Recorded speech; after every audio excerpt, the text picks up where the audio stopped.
The scene is from the Kung Fu Panda movie, where this fat panda named Po opens the dragon scroll. He's expecting to gain power as soon as he opens it and become the strongest, but instead, he sees his own reflection in it. This is my favorite scene from the movie, but for those of you who haven't seen it, let me explain what's going on, because it has a really powerful message. So in this movie, there's this thing called the Dragon Scroll, which is believed that whoever reads it will gain infinite power. The powers will come, and all the warriors are learning Kung Fu to see who the greatest warrior is. So that person will get the Dragon Scroll. Then we meet Po, a really overweight panda whose dad owns a noodle shop. He's never done Kung Fu, but always dreams of becoming a dragon warrior. When the day comes to decide who will be the dragon warrior, he shows up late to the event because he's so big, though he can't get in there, but still, since he's obsessed, he finds a way to reach Master Oogway. Master Oogway will tell him who gets to be the dragon warrior,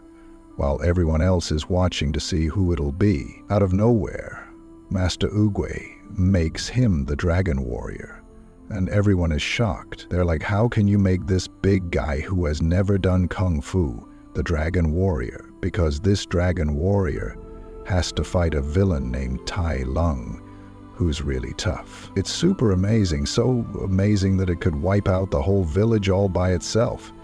Anyway, since they had already made a decision, they had to find a way to teach this chubby panda Kung Fu. Master Shifu starts teaching the panda, but at first, it can't grasp Kung Fu at all. Later, Master Shifu realizes that the panda feels way more motivated when it comes to food, so why not use that to train him? But no one has ever figured out how.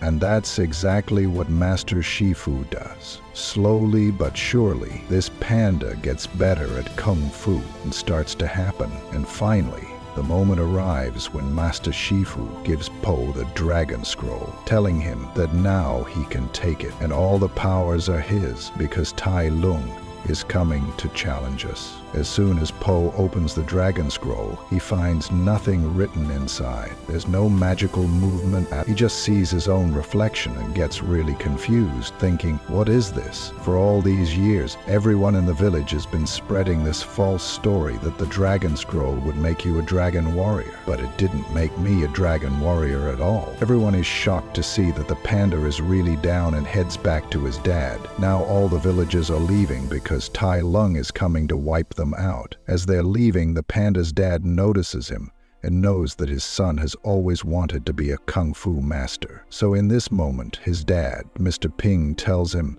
"Son, you've always asked me about the secret sauce I use for my amazing noodles, and I've never told you those secret ingredients. But you know what? My dad, what time is it? I'm so depressed. And Diallo is coming to kill everyone, and these guys are just talking about their secret noodle recipe." Anyway, he asks his dad, "Hey Dad, what's the secret recipe?" And his dad says, "The secret recipe is nothing at all. It's just a panda puzzle. Nothing special." His dad continues, "Yeah, there's no secret recipe. Just because I told you there was something special in it, you believed it was special. And that's why it became your favorite noodle." He realizes, okay, now I get what the Dragon Scroll really meant.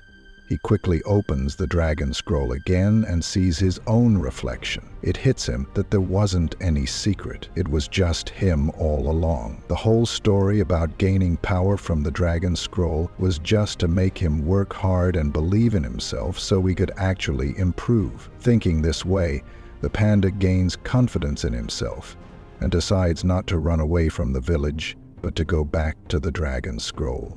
Sitting alone, Huans begins to think. He goes to the area where Tai Lung is trying to kill his master Shifu. There, he fights Tai Lung, and despite being a big panda, he manages to defeat him and saves the whole village. The main takeaway from this story is that the most important belief is the one we hold about ourselves. When we believe we're special, we become special. Concepts like IIT, IIM, and AIAIMs don't make anyone smart just by being there. AIT is like a dragon scroll, where you only see your own reflection.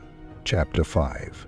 Like Summer by Joe Gilmer. Before you get into IT, all the hard work you've already put in has made you special. Even if you don't make it into IT, the effort you've put in has shaped you. Now all we need to do is believe in ourselves, and we can actually succeed. I have a friend named Kuldeep who always feels overwhelmed. His to-do list is so long that it keeps his mind in constant stress. No matter how hard he works, his list never seems to get any shorter. Someone who shared their problem with me. I listened and suggested they take their entire to-do list and write down how much time they think each task will take. For example, if task A needs 2 hours, task B needs an hour and a half, and task C takes 3 hours.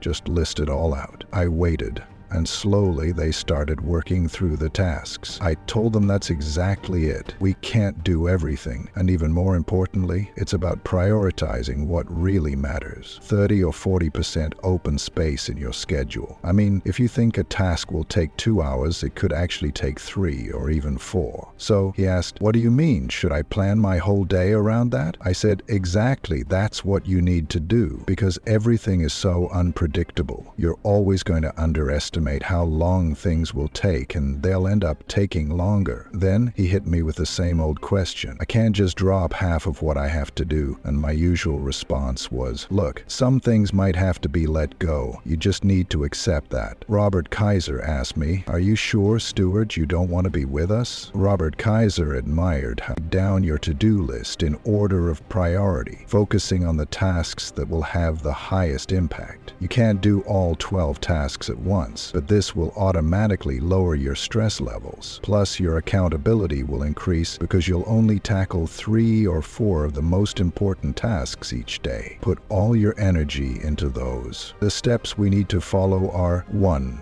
Write down our tasks. 2. Estimate the time for each task. And 3. Identify the highest priority tasks. Actually going to take a lot longer. I know the biggest question on our minds for our greatest comeback is what tasks we should drop and which ones we should focus on. How do we figure that out? That leads to the next point. So let me tell you a story about Raj and Samir. They were both engineering graduates from the same college and completed their degrees with good marks. They were both ambitious and wanted to achieve something big. Raj decided to explore all the opportunities in his career, got into digital marketing, took courses, did graphic designing, and even started preparing for his MBA. He was putting a little time into everything, but wasn't diving deep into anything. Because of that, he was always busy and stressed, thinking he was making progress. On the other hand, Samir thought about what could actually make a real impact in his life. He figured out that his biggest strength was in artificial intelligence and machine learning. And for artificial intelligence in the market was increasing, so he decided to focus all his efforts on this field. He started researching new algorithms, working on projects, and even presenting his papers at international conferences. A year later, Raj was still confused about his career. He couldn't find a good job because his skills were all over the place. He wasn't an expert in any particular field, and meanwhile, Samir got an offer as an AI specialist at a top tech company, where he landed a great salary. Raj started thinking about switching fields again. Raj,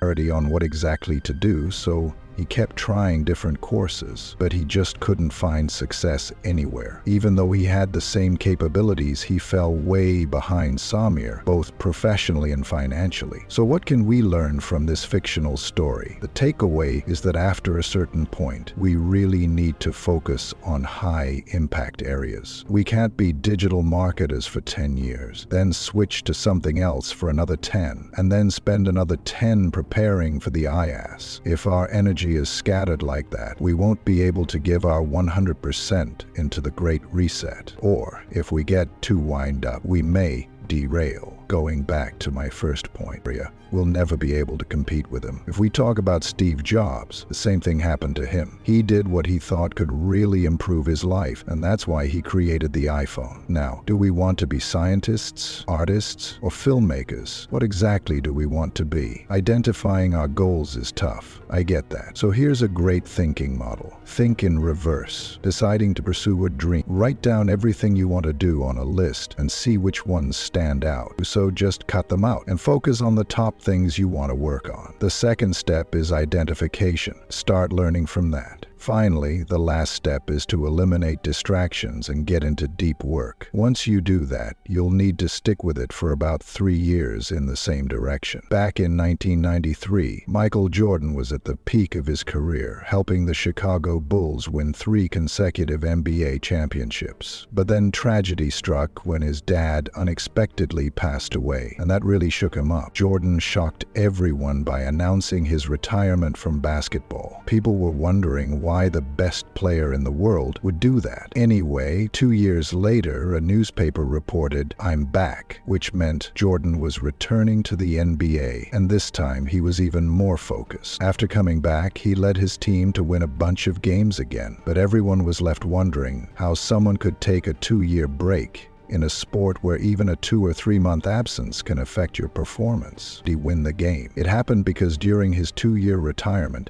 he took a huge chunk of time to really improve his game on his own. He was actually taking some serious action. So what's the main point of this story? The point is that once you've chosen your direction, you really have to execute it. You can't just go from one YouTube video to another. You need to stick to your routine like a disciplined person. That's the real deal. So if you want to make a comeback, step 1 is to believe that you're special. Step 2 is to accept that to gain something, you might have to lose something. Not all the 102 things on your to-do list will get done.